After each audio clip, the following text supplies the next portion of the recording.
ഈ ആട് വളർത്തി തന്നെ പഠിക്കും. 3000 രൂപ 4000 രൂപയ്ക്ക് ആടിനെ കിട്ടുന്നു പറഞ്ഞിട്ടാണ് അന്ന് പോയി. പരാജയങ്ങൾ ഉണ്ടെങ്കിൽ ആ പരാജയത്തിന് നമ്മൾ അതിൽ നിന്ന് കരകയറാൻ ശ്രമിക്കും. നമുക്ക് കിസാൻ ക്രെഡിറ്റ് കാർഡ് എന്ന് പറഞ്ഞൊരു സ്കീമുണ്ട്. ഞാൻ പ്രവാസിയായിരുന്നു.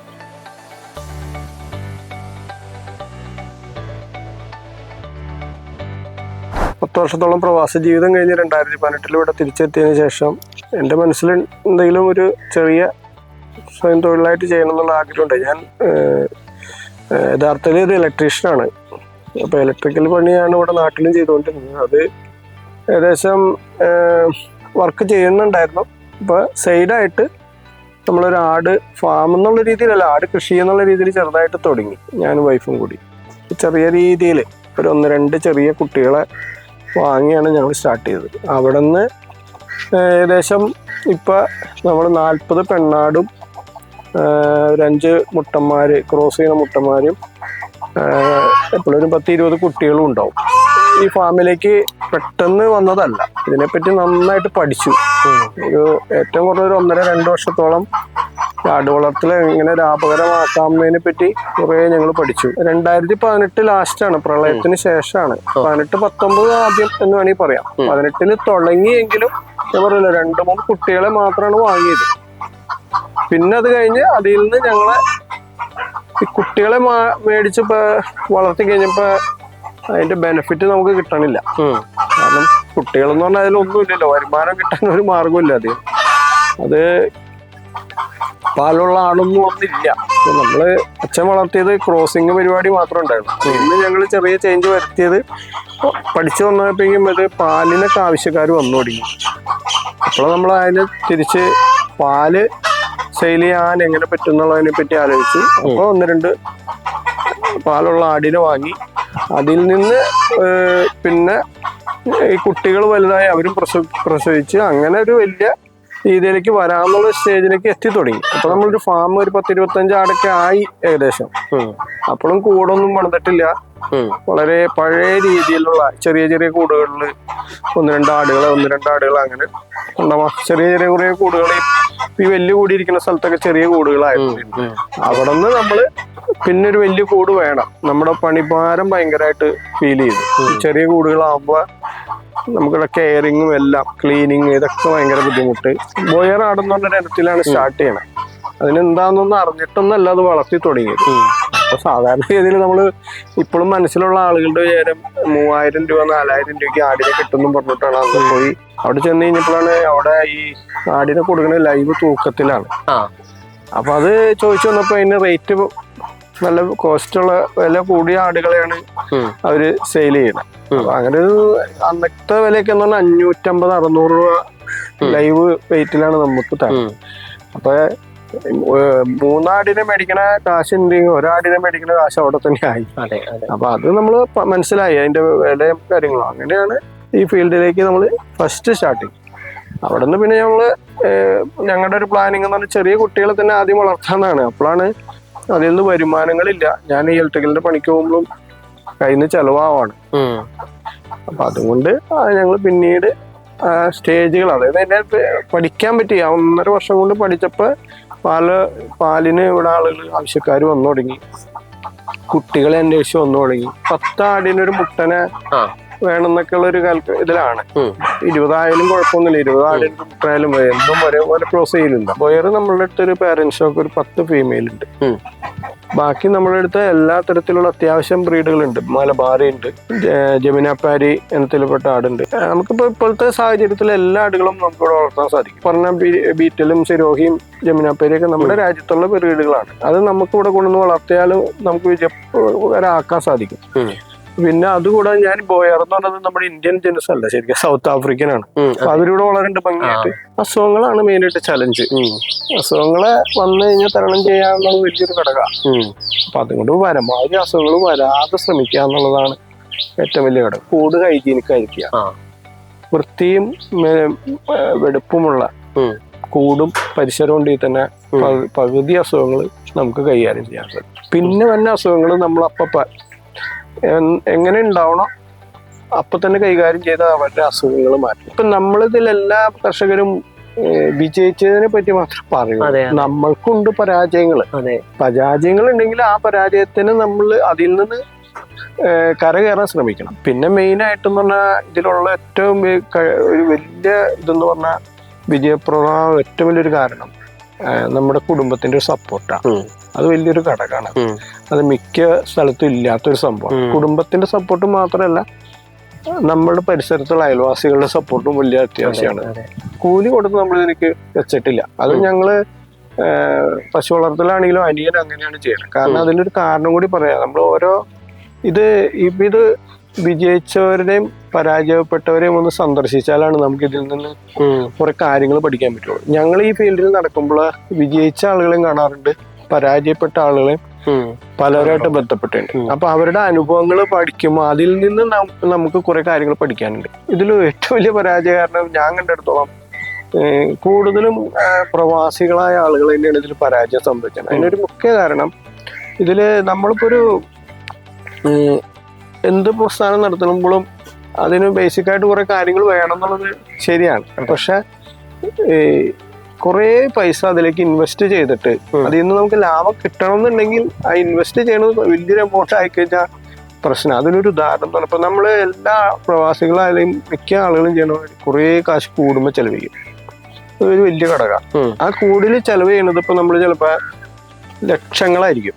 അപ്പൊ ഈ ലക്ഷങ്ങൾ ചെലവായി കഴിഞ്ഞിട്ട് അതിൽ പിന്നെ നമ്മൾ അടുത്ത സ്റ്റെപ്പ് എന്ന് പറഞ്ഞാൽ ഇതിലേക്ക് വേണ്ട ആടുകളെ കൊണ്ടിടലാണ്.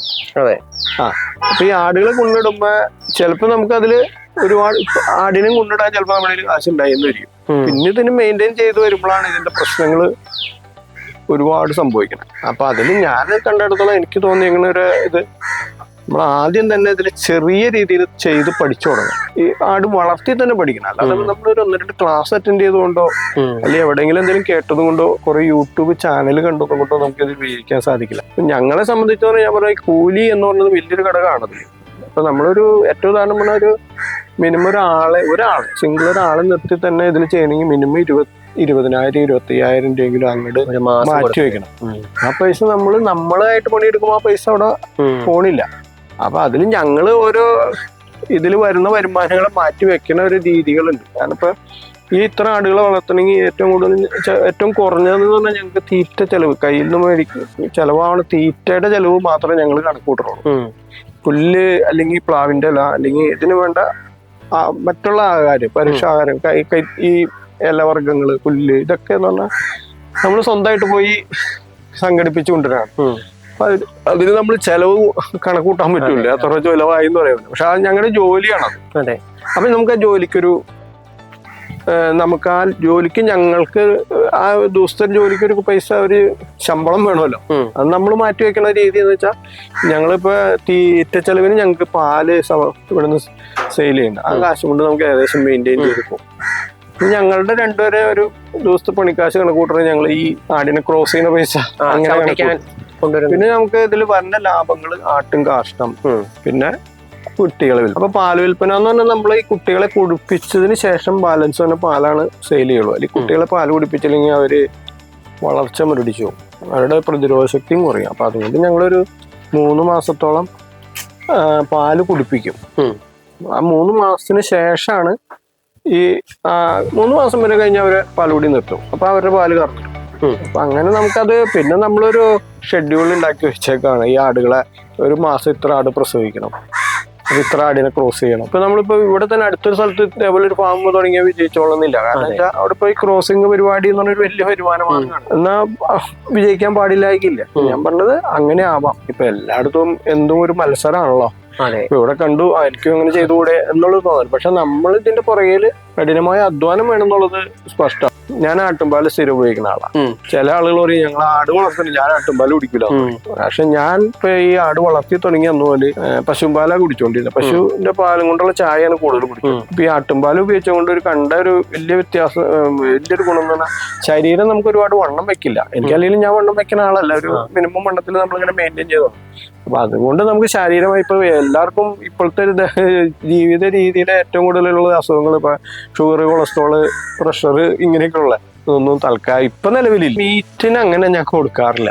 ഞാൻ പറഞ്ഞല്ലോ, എന്റെ മെയിൻ ഇത് നമ്മൾ ഈ 40 പെണ്ണാടുകൾ നിർത്തുന്നത് അത്യാവശ്യം ക്വാളിറ്റി ഉള്ള ആടുകളെ പേരന്റ് സ്റ്റോക്ക് ആയിട്ട് നിർത്തിയിട്ട് അതിൽ നിന്ന് കുട്ടികളെ ഉൽപ്പാദിപ്പിച്ച് പാൽ ഉൽപ്പാദിപ്പിച്ച് അങ്ങനെ 2 എണ്ണമാണ് നമ്മൾ മെയിൻ നമ്മുടെ വരുമാന മാർഗം. ആൺകുട്ടിയാണെങ്കിലും പെൺകുട്ടിയാണെങ്കിലും കൂടുതൽ അങ്ങനെ വളർത്താനാണ് കൊണ്ടുപോകുന്നത്. അത് 2 രീതിയിലും ചെയ്യുന്നുണ്ട്. മതിപ്പ് വിലയിലും കൊടുക്കുന്നുണ്ട്, ലൈവ് തൂക്കത്തിലും കൊടുക്കുന്നുണ്ട്. തൂക്കം കൊടുക്കുന്നത് ഈ ബോയറാടിനെയാണ് കൂടുതൽ തൂക്കം. മറ്റുള്ളതൊക്കെ എന്ന് പറഞ്ഞാൽ ഒരു മതിപ്പ് വില, ഒരു മോഹ വില, അങ്ങനെ ആളുകൾക്ക്. അപ്പൊ നമുക്ക് ആ വരുന്ന ആൾക്ക് ചെറിയ ടൈപ്പ് ആടുകളെ കൊടുക്കാനും സാധിക്കും, വലിയ വിലക്കുള്ള ആടുകളെയും കൊടുക്കാൻ സാധിക്കും. ഞാൻ ഇവിടെ ക്രോസ് ചെയ്യുന്ന മുട്ടൻ്റെ ആടുകളെ ഞാൻ വേറൊരു പ്രദേശത്തേക്ക് സാധാരണ ഈ ക്രോസിങ്ങിന് വേണ്ടി തന്നെ സെയിൽ ചെയ്യലാണ് എന്റെ മെയിൻ പരിപാടി. കാണുമ്പോ നമ്മളോട് ഭയങ്കര സ്നേഹവും ഇതും പ്രകടിപ്പിക്കുന്നവരുണ്ട്, അല്ലാത്തവരുണ്ട്. നമ്മളെ കാണുമ്പോൾ പേടിച്ച് മാറിപ്പോണ ആളുകളുണ്ട്. പക്ഷെ ആ സ്നേഹം നമുക്കത് ഉള്ളിൽ ശരിക്കും ഫീൽ ചെയ്യുന്നുണ്ട്. അങ്ങനെയുള്ള പല അനുഭവങ്ങൾ ഉണ്ടായിട്ടുണ്ട്. കാരണം ചില ആളുകളെ നമ്മൾ കൊടുത്തു വിടുമ്പോൾ തന്നെ നമ്മള് പൈസ കിട്ടിയെന്ന് പറഞ്ഞിട്ട് കാര്യമില്ല, മനസ്സും കൊണ്ട് ഭയങ്കര വിഷമിച്ച കൊടുത്തുള്ള സംഭവമുണ്ട്. പക്ഷെ അത് നമ്മള് ഈ ഫീൽഡിൽ എന്തായാലും നമുക്ക് എന്തായാലും അങ്ങനെ പിടിച്ച് നിർത്തിക്കൊണ്ടിരിക്കാൻ പറ്റും. ആടുകളെ തെരഞ്ഞെടുക്കുന്ന രീതി ഒരു മുഖ്യ ഘടകം. അതായത് കുട്ടികളെ ആയാലും വലിയ ആടിനെ ആയാലും അവരുടെ ലക്ഷണങ്ങളൊക്കെ നോക്കി നല്ല രീതിയിലുള്ള വളർത്തി അത് നമുക്ക് ബെസ്റ്റാണെന്നുള്ള രീതിയിലുള്ള ആടുകളെ തിരഞ്ഞെടുക്കാൻ ആദ്യം തന്നെ ശ്രമിക്കാം. മാക്സിമം നമ്മള് ഞാൻ പറയല്ലോ, തുടക്കത്തിൽ ഞങ്ങൾ സ്വന്തമായിട്ട് 2-3 കൂട് അടിച്ചു കൂട്ടി. മരം സ്വന്തം വെച്ച് ഒരാളെ പണിക്കെടുത്തിട്ട് ആ കൂടെ ഞാൻ നിന്ന് ചെയ്ത ആളാണ്. ഈ കൂട് പണിതത്, ഈ വലിയ കൂട് പണിതത് 2021 ഫെബ്രുവരിയിലെ സ്റ്റാർട്ട് ചെയ്യണം. ആ സ്റ്റാർട്ട് ചെയ്ത മുതൽ ആ കൂട് മുകളിൽ ഫുൾ പണി തീരുന്നവരെ അതിന് ഫുൾ ഒരാള് എന്തുമാത്രം പണിയാൻ പറ്റും അതിലപ്പുറം ഞാൻ പണിതിട്ടുണ്ടായില്ലേ. മരത്തിന്റെ പണിയാണെങ്കിലും ഓടിന്റെ പണി ഇതെല്ലാത്തിനും കൂടെ അല്ല, ഫസ്റ്റ് കാലുകൾ കോൺക്രീറ്റ് ചെയ്തത് മുതൽ A to Z കാര്യങ്ങൾ നമ്മൾ ഒരാളാണ്. അപ്പൊ ഒരാള് ഞാൻ ചെയ്യുമ്പോൾ എന്റെ പണി എന്ന് പറഞ്ഞാൽ അതിന്റെ ഡബിൾ ഉണ്ടാവും ആ പണി. അപ്പൊ അത് തന്നെ നമ്മളൊരു മാറ്റി വെച്ചാൽ തന്നെ ഏകദേശം 4 ലക്ഷം രൂപ അന്ന് ചെലവായ കൂടാണ്. വലിയ കാര്യമായിട്ട് മെയിൻ്റനൻസ് അതിൽ വരാതെ രീതിയിൽ അത് ഞാൻ അതിനു വേണ്ടി ഞാൻ പറഞ്ഞല്ലോ, ഈ കുറെ കൂടുകൾ കണ്ട് പഠിച്ചു. ആട് വളർത്തൽ പഠിച്ച പോലെ കൂടുകൾ കണ്ടുപോയി പഠിച്ചു. ഈ കൂടുകളിൽ നല്ലതും അതിന്റെ ചീത്തയും ഒഴിവാക്കിയിട്ട് ഒരുവിധം അതിൽ നിന്ന് തെറ്റ് വരാത്ത രീതിയിലാണ് ആ കൂട് ഞാൻ സെറ്റ് ചെയ്തേക്കുന്നത്. നഷ്ടങ്ങൾ സംഭവിക്കാറുണ്ട്. ആ നഷ്ടങ്ങള് കുറയ്ക്കാന്നുള്ളതാണ് മെയിൻ ഘടകം. നഷ്ടങ്ങൾ സംഭവിച്ചിട്ടുണ്ട്. ഇപ്പൊ നമ്മൾ പറയല്ലേ, ആട് ചത്തുപോവാ എന്നുള്ളത് വലിയൊരു നഷ്ടമാണ്. പക്ഷെ എന്നെ സംബന്ധിച്ചാൽ ഞാൻ മാക്സിമം കളയാതെ നോക്കാറുണ്ട്. പിന്നെ നമ്മളുടെ ചില കാര്യങ്ങൾ നമ്മുടെ കയ്യിലല്ലല്ലോ നിൽക്കണം. അത് നഷ്ടപ്പെടേണ്ടത് നഷ്ടപ്പെട്ടു. അതുകൊണ്ട് ഞാൻ പിന്നെ അതും സങ്കടപ്പെട്ട് അവിടെ ഇരിക്കാറില്ല. ഞാൻ നേരത്തെ പറഞ്ഞ ആ നഷ്ടം അടുത്തൊരു പാഠത്തിലേക്ക് ഞാൻ പിന്നെ പോണം. ഇപ്പോഴത്തെ ഒരു രീതി പറയുന്നത് ഗവൺമെന്റിന്റെ ഇത് പ്രകാരം നമ്മൾ 50 ആടിലും മേഖല 50 വരെ ലൈസൻസ് ഇല്ലെങ്കിലും നമുക്ക് സാധാ ഇതിൽ വളർത്താം. 50-ന് മേലെ വന്ന ലൈസൻസ് വേണമെന്നുണ്ട്. അല്ലെങ്കിൽ ലൈസൻസ് എടുക്കണം നല്ലതാണ് കേട്ടോ. കാരണം നാളെ ആയാലും നമുക്ക് എന്തെങ്കിലും തരത്തിൽ ഗവൺമെന്റിന്റെ പല ആനുകൂല്യങ്ങളും എനിക്ക് കിട്ടാറുണ്ട് കേട്ടോ. എനിക്ക് കിട്ടിയത് ഇപ്പൊ ഇവിടെ ആട് തുടക്ക കാലഘട്ടത്തില് ഒരു 5 പെൺകുട്ടിയും ഒരു മുട്ടൻകുട്ടിയും തന്നെ ഒരു സ്കീം ഉണ്ടായി. അതെനിക്ക് കിട്ടിയിരുന്നു. മൃഗാസ്പത്രിയുമായിട്ട് ബന്ധപ്പെട്ടപ്പോ മൃഗ ഡോക്ടറാണ് ഇങ്ങോട്ട് പറഞ്ഞ ഇങ്ങനെ ഒരു സ്കീം ഉണ്ട്. അത് നമ്മുടെ പ്രളയത്തിന്റെ ഇതിലാണ്, നമ്മൾക്കും പ്രളയം സംഭവിച്ചതാണ്. അതല്ലാതെ പിന്നെ നമുക്ക് ഈ കൂടിന് വേണ്ടി ഒരു തൊഴിലുറപ്പിലൊരു പെടുത്തി നമ്മളെ കൂട് അതിൽ പെടുത്തിയിരുന്നു. പക്ഷെ അതിലൊരു പ്രശ്നം എന്ന് വെച്ചാൽ ഈ മരത്തിൻ്റെതായ കൂടിന് ശരിക്കും ഗവൺമെന്റ് പൈസ അനുവദിക്കുന്നില്ല. പക്ഷെ അപ്പൊ എന്റെ കൂടെ ഞാൻ ചെറിയൊരു കൂട് വേറെ ഇതിനും കൂടെ അനുബന്ധിച്ച് കുട്ടന്മാരെ ഇടാനായിട്ട് കൂട് ഉണ്ടാക്കിയത് കൊണ്ട് ആ ഇതിൽ എനിക്ക് പൈസ സ്കീമിൽ അനുവദിച്ച് അതിൽ പൈസ കിട്ടുകയും ചെയ്തു. അത് ഇത്തിരി താമസം വന്നു. അത് എന്തോ സാങ്കേതിക പ്രശ്നം കൊണ്ട് നീണ്ടുപോയെങ്കിലും എനിക്കത് കിട്ടി. നമുക്ക് കിസാൻ ക്രെഡിറ്റ് കാർഡ് എന്ന് പറഞ്ഞൊരു സ്കീമുണ്ട്. അത് നമുക്ക് പലിശ കുറവാണ്, 7% അതിന്റെ പലിശ. ആ 7% തന്നെ കറക്റ്റായിട്ട് അതിന്റെ പലിശയും അത് ലോണൊക്കെ അടഞ്ഞു പോവാണെങ്കിൽ 4% പലിശ കൊടുത്താൽ മതി. കൂട് പണിതപ്പോ എനിക്കത് നമുക്ക് ബാങ്ക് നേരിട്ട് ഇവിടെ കണ്ട് ഞാൻ ആട് വളർത്തലില് ഒരു നല്ല കർഷകനാണെന്ന് ആ മാനേജർക്കും ബാങ്കിനും ബോധ്യപ്പെട്ടത് കൊണ്ട് എനിക്ക് പെട്ടെന്ന് അത് 1.5 ലക്ഷം രൂപ അത് 1,60,000 വരെ നമുക്കൊന്നും ഈടില്ലാതെ കിട്ടുന്ന ഒരു സ്കീമാണ്. അത് ആളുകൾക്ക് അത് ശരിക്കും അറിയാൻ പാടില്ല. നമ്മൾ പുതിയതായിട്ട് വന്ന കർഷകരായാലും നിലവിലുള്ളവരൊക്കെ ആണെങ്കിലും തന്നെ ആത്മാർത്ഥമായിട്ട് അതില് ശരിക്കും ശ്രമിച്ചാൽ നമുക്ക് വിജയമാണ്, സംശയമൊന്നുമില്ല. എല്ലാ ആളുകളും പറയും എല്ലാ കാര്യത്തിലും വിജയം വേണമെന്ന് നമുക്ക് വാശി പിടിക്കാനും പറ്റില്ല. അതെ. അപ്പൊ നമ്മള് പൊതുവെ പറയുന്ന രീതി പറഞ്ഞാൽ നമ്മൾ ചെറിയ രീതിയിൽ സ്റ്റാർട്ട് ചെയ്ത് വലിയ രീതിയിലേക്ക് പോവാന്നാണ് എൻ്റെ ഒരു എളിയ അഭിപ്രായം.